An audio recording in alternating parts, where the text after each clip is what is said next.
அதிமுக முன்னாள் அமைச்சர் வைகை செல்வன் உடனான சந்திப்பில் அரசியல் பேசவில்லை என விசிக தலைவர் திருமாவளவன் விளக்கம் அளித்துள்ளார்.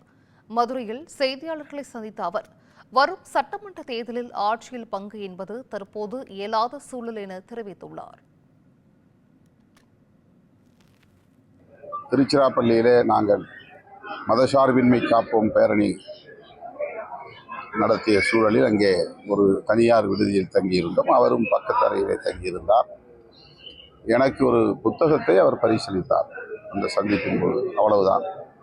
விடுதலை போரில் சீர்காழி என்கிற ஒரு புத்தகம் அவர் எனக்கு வழங்கினார்.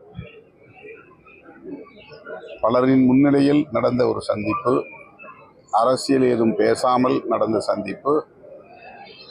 அவர் இலக்கிய தளத்தில் என்ன செய்து வருகிறார் என்பது குறித்து என்னிடத்திலே மகிழ்ச்சியோடு பகிர்ந்து கொண்ட ஒரு தருணம். அவ்வளவுதான். அவரும் அரசியல் பேசவில்லை, நானும் அரசியல் பேசவில்லை. சார், அவர் இப்படி சொல்றதுக்கு காரணம் ஒருவேளை உங்களுடைய கூட்டணியில சலசலப்பு உண்டு பண்ணுறதுக்காக சொல்லாருன்னு நீங்க எடுத்துக்கலாம். அது எனக்கு தெரியாது. அவர் ஏன் அப்படி சொன்னாருன்னு தெரியல. அதுக்கு அவர் தான் மீண்டும் விளக்கம் சொல்லணும். 2026 சட்டமன்ற தேர்தல் ஆட்சியிலும் பங்கு வந்து விசிக இது நான் ஏற்கனவே பலமுறை பதில் சொல்லிவிட்டேன்.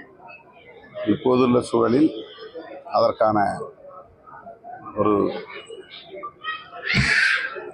சாதகமான சூழல் ஏதும் இல்லை. இந்த தேர்தலில் சனாதன சக்தியாக இருக்கிற பாஜக உள்ளிட்ட சன்பரிவார்கள் அதிமுகவோடு சேர்ந்து வலிமை பெற முயற்சிக்கிற சூழலில் அதனை முறியடிக்க வேண்டும் என்பதில் தான் நாங்கள் உறுதியாக இருக்கிறோம்.